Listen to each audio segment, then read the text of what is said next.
ഞാനതിനെക്കുറിച്ചൊന്നും comment പറയുന്നില്ല. എന്താ പാർട്ടിയുടെ ഒരു മുന്നണിയുടെ ഒരു ഭാഗമല്ലേ, സ്വാഭാവികമായും കൺവീനറിന് മാറുമ്പോൾ അതും ഒരു BJP ബന്ധം ആരോപിച്ചാണ് അദ്ദേഹത്തിനെ മാറ്റുന്നത്.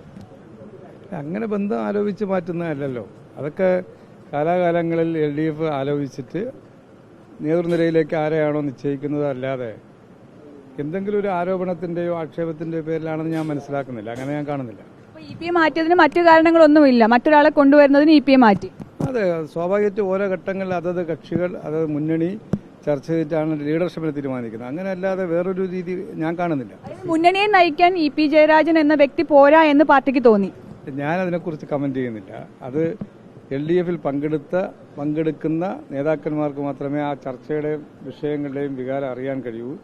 ഞാൻ അതിൽ പങ്കെടുത്ത ആളല്ലാത്തതുകൊണ്ട് എനിക്ക് അതിനെക്കുറിച്ച് പറയാൻ കഴിയും. ശരിയായ നടപടിയാണോ? സംസ്ഥാന പോലീസിലൊരു ഉന്നത പോലീസ് ഉദ്യോഗസ്ഥന്റെ ഓഡിയോ സന്ദേശം പുറത്തുവന്നൊരു പശ്ചാത്തലത്തിലാണ് ഈ സമ്മേളനത്തിൽ പങ്കെടുക്കുന്നത്. ഇത്തരത്തിലുള്ളൊരു പോലീസ് ഇടപെടൽ സർക്കാരിന് ഭൂഷണമാണോ? അത്തരത്തിൽ പുറത്തു വരുന്നത് അത് പരിശോധിച്ചിട്ട് അതിന് ചുമതല വഹിക്കുന്ന ആഭ്യന്തര വകുപ്പിന്റെ ചുമതല വഹിക്കുന്ന മുഖ്യമന്ത്രി അതിനെ സംബന്ധിച്ച് വ്യക്തമായിട്ട് പറയും. MLA ആണ് ഈ സംഭാഷണം എല്ലാം പുറത്തുവിട്ടേക്കുന്നത്. ഗൗരവമായി അത് ആ വിഷയം വസ്തുതകൾ എന്താണെന്ന് പരിശോധിച്ചിട്ട് വെറും ഒരു വിഷയം പുറത്ത് വന്നതുകൊണ്ട് മാത്രം അതിന്റെ തെറ്റുകുറ്റങ്ങളെ സംബന്ധിച്ച് നമുക്ക് വിലയിരുത്താൻ പറ്റില്ലല്ലോ. അതെന്താണെന്ന് ആലോചിച്ചിട്ട് പറയാൻ കഴിയും. സ്വാഭാവികമാണല്ലോ അതൊക്കെ. മിനിസ്റ്റർ, ഇപ്പം പോലീസ് അസോസിയേഷൻ സമ്മേളനത്തിൽ പങ്കെടുത്തി പോലീസുകാർക്ക് വേണ്ടി പ്രത്യേക ഓണച്ചന്ത തുറക്കുന്നത് എങ്ങനെയാണ്? പ്രത്യേക ഓണച്ചന്തയല്ല, അവർ പറഞ്ഞത് തിരക്കേറിയ ജോലിയിൽ നിൽക്കുന്ന സമയത്ത് അവർ ക്യൂവിൽ വീണ്ടും നിന്ന് വാങ്ങുന്നതിന് കുറച്ച് സമയം നഷ്ടപ്പെടും. അത് ഒഴിവാക്കാനുള്ള ഒരു നിർദ്ദേശമാണ് അവർ വച്ചത്. അത് ന്യായമായ ഒരു നിർദ്ദേശമാണ്. അതുകൊണ്ട് തന്നെ തിരക്ക് വരുന്ന കൗണ്ടറുകളിൽ പ്രത്യേകമായിട്ട് പോലീസ് അതുപോലെ തിരക്കേറിയ ആളുകൾ വന്നാൽ വാങ്ങാനും കഴിയണം. ഇപ്പം നമ്മൾ മുതിർന്ന പൗരന്മാർക്ക് അവസരം കൊടുക്കുമല്ലോ, അതുപോലെ തന്നെ ഇത്തരം ആളുകൾക്കും ഒരു അവസരം പ്രത്യേകമായി കൊടുക്കുക എന്നതാണ് ഉദ്ദേശം. EP ജയരാജന്റെ വിഷയം വന്നപ്പോഴേ മുകേഷ് MLAയുടെ രാജി ആവശ്യത്തിൽ നിന്ന് CPI പിന്നോട്ട് പോകുന്നുണ്ടോ? മുകേഷ് MLAയുടെ രാജിയെ സംബന്ധിച്ച് CPI പരസ്യമായിട്ട് പറഞ്ഞില്ലല്ലോ. അങ്ങനൊരു വിഷയം നിങ്ങൾ ശ്രദ്ധയിൽപ്പെട്ടോ?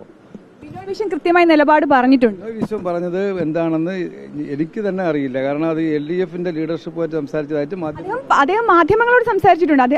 അത്തരം വാർത്തകളൊന്നും ആനിരാജ പറയേണ്ടതാണോ എന്നതിനെ സംബന്ധിച്ച് വ്യക്തമാക്കിയല്ലോ.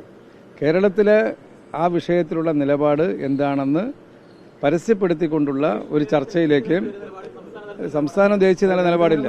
അല്ലല്ല, ദേശീയ നിലപാട് പറയേണ്ട ജനറൽ സെക്രട്ടറിയാണ്. ഞങ്ങളുടെ പാർട്ടിയുടെ സംസ്ഥാനതല നിലപാട് പറയേണ്ട സംസ്ഥാന സെക്രട്ടറിയാണ്. അതിനപ്പുറത്ത് പറയുന്നത് അവരുടെ അഭിപ്രായമാവുകയല്ലാതെ നിലപാടായി മാറാം. സ്ത്രീ സുരക്ഷയ്ക്ക് അങ്ങനെ പ്രത്യേക നിലപാടുണ്ട്. തർക്കത്തിലേക്കൊന്നും ഞാൻ പോകുന്നില്ല. നിങ്ങൾ അറിഞ്ഞിരിക്കേണ്ടത് അങ്ങനെയല്ലല്ലോ. നിങ്ങൾ അറിഞ്ഞിരിക്കേണ്ടുന്നത് മുകേഷുമായി ബന്ധപ്പെട്ട വിഷയത്തിൽ CPIയുടെ നിലപാട് LDF ലീഡർഷിപ്പിന്റെ ശ്രദ്ധയിൽ പറയുകയല്ലാതെ പരസ്യമായി ഇതുവരെ പറഞ്ഞിട്ടില്ല. പരസ്യമായി പാർട്ടി സെക്രട്ടറി പറയുമ്പോഴാണ് ആ നിലപാട് എന്താണെന്ന് നിങ്ങൾക്കും എനിക്കും ബോധ്യം. ആ വിഷയത്തെ സംബന്ധിച്ച് എല്ലാ വിഷയങ്ങളും നിലപാടെന്ന് പറഞ്ഞ് പരസ്യമായി പറയാനുള്ളത്. മന്ത്രി GR അനിൽ എന്ന് പറഞ്ഞ വ്യക്തിക്ക് നിലപാടുണ്ടോ? വ്യക്തിയുടെ നിലപാട് ഇപ്പൊ നമുക്ക് പരസ്യമായിട്ട് പറയാവുന്ന വിഷയമല്ലല്ലോ. മന്ത്രിക്ക് നിലപാടുണ്ടോ? അല്ലല്ലോ, ഇപ്പൊ നമുക്ക് പരസ്യം ആ വിഷയത്തെ സംബന്ധിച്ച് കുറച്ചുകൂടെ ശാന്തമായി നിൽക്ക്. നമുക്കത് നമുക്ക് പരസ്യ പ്രതികരണം ഇപ്പൊ നടത്തേണ്ട സമയമായിട്ടില്ല. ആ സമയത്ത് പരസ്യം